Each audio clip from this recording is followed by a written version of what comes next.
আমরা রয়েছে এই জায়গায় আটারি এবং কিছু এখান থেকে 23 কিলোমিটার দূরে হচ্ছে ও প্রান্তের লাহোর এবং এই যে প্রান্ত রয়েছে এখানটা হচ্ছে বর্ডার এলাকা এবং সেই বর্ডার এলাকার 1 কিলোমিটার দূরে অর্থাৎ ওয়াগা আটারি ওয়াগা যে বর্ডার তার 1 কিলোমিটার দূরে কিন্তু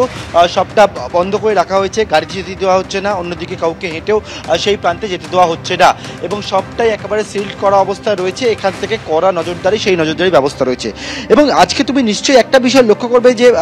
ভারতের তরফ থেকে যখন এই সাংবাদিক বৈঠক করা হয় তখন বলা হয় যে বিষয়টা সেটি হচ্ছে যে আমাদের লড়াই হচ্ছে জঙ্গিদের সঙ্গে, আমাদের লড়াই সিভিলিয়ানদের সঙ্গে নয়, আমাদের লড়াই পাক সেনার সঙ্গে নয়। কিন্তু বারবার দেখা গেছে এই অমৃতসরের বিভিন্ন যে প্রান্ত রয়েছে সেই জায়গায় পাকিস্তানের তরফ থেকে ড্রোন অ্যাটাক করে সিভিলিয়ানদের ওপরে আক্রমণ করার চেষ্টা করা হয়েছে, যদিও সেটা ব্যর্থ হয়েছে। তবে আজকে গোটা বিষয় এখনও পর্যন্ত যে ব্ল্যাকআউট বা অন্য কিছু সেই বিষয়ে এখনও কোনো নির্দেশিকা আসেনি। কালকে রাত্রিবেলা একেবারে গোটা বিষয়টিকে কালকে রাত্রে স্বাভাবিক ছিল এবং আজকে নতুন করে কোনো আপডেট এখনও পর্যন্ত আসেনি এবং সীমান্তের যে ছবিটা তোমায় দেখালাম সেটা হচ্ছে একেবারে কড়া নজরদারির মাধ্যমে। আজকে রাতটা অত্যন্ত গুরুত্বপূর্ণ, তার কারণ কিছুক্ষণ আগে ডিজিএমও লেভেলে ভারত ও পাকিস্তানের যে বৈঠক হয়েছে সেখান থেকে আমরা জানতে পারছি যে বিগ ডেভেলপমেন্ট, যেখানে পাকিস্তানের তরফে ডিজিএমও যিনি ছিলেন অর্থাৎ কাফিল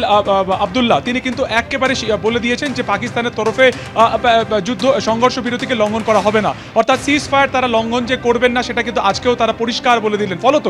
এই যে সংঘর্ষ বিরতি যে কত দীর্ঘমেয়াদী হতে চলেছে সেটা কার্যত পরিষ্কার। কিন্তু না আচালে বিশ্বাস নেই যে কথা তুমি বললে, কেন না গত পরশু দিনকে অর্থাৎ 10 তারিখেও ঠিক একই রকমভাবে কিন্তু পাকিস্তানের তরফে বলা হয়েছিল যে তারা সংঘর্ষ বিরতি লঙ্ঘন করবে না এবং 5টার পর থেকে এই যে বার্তা সেটা লাগু হয়ে যাবে দু দেশের জন্য। কিন্তু 3 ঘন্টা পরে আমরা কি দেখলাম যে একেবারে ডাল লেকের ওপরে,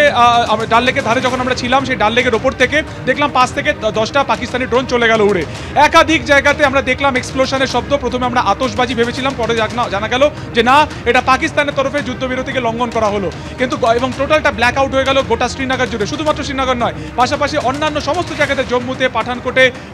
অমৃতসরে প্রত্যেকটা জায়গাতে কিন্তু একই রকমভাবে এই সংঘর্ষ বিরতিকে লঙ্ঘন করা হলো। ফলত কালকের দিনটা অত্যন্ত গুরুত্বপূর্ণ ছিল, যেহেতু আজকে মিটিং ছিল, ফলত কালকে দেখা যায় যে কোনো ব্ল্যাক আউট হয়নি কিংবা কোনো সংঘর্ষ বিরতিকে লঙ্ঘন করা হয়নি। আজকে ইতিমধ্যে বৈঠক হয়েছে, পাকিস্তানের তরফে তারা সংঘর্ষ বিরতি লঙ্ঘন করবে না তা জানিয়ে দেওয়া হয়েছে, কিন্তু তারপরেও পরশুর যে ঘটনা সেটাকেও কিন্তু আজকে মাথায় রেখে উপত্যকার মানুষ সজাগ রয়েছেন, সতর্ক রয়েছেন, পাশাপাশি 3 বাহিনী সতর্ক রয়েছেন, জম্মু কাশ্মীর পুলিশও সতর্ক রয়েছে, যাতে আজকে ফের যেই মুহূর্তে অন্ধকার নামবে পাকিস্তানের কি ভূমিকা থাকে, অর্থাৎ তারা কি ফের সেই পরশুদিনের ঘটনার পুনরাবৃত্তি করবে নাকি এবারে আগের ঘটনা থেকে ভারতীয় বাহিনী যেভাবে প্রত্যুত্তর দিয়েছিল, একেবারে মুখের উপর যে জবাব দিয়েছিল, সেই ভয় থেকে বা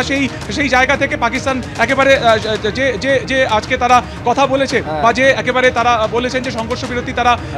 রাখবেন, তারা উল্লঙ্ঘন করবেন না, সেটাকে তারা রাখবেন।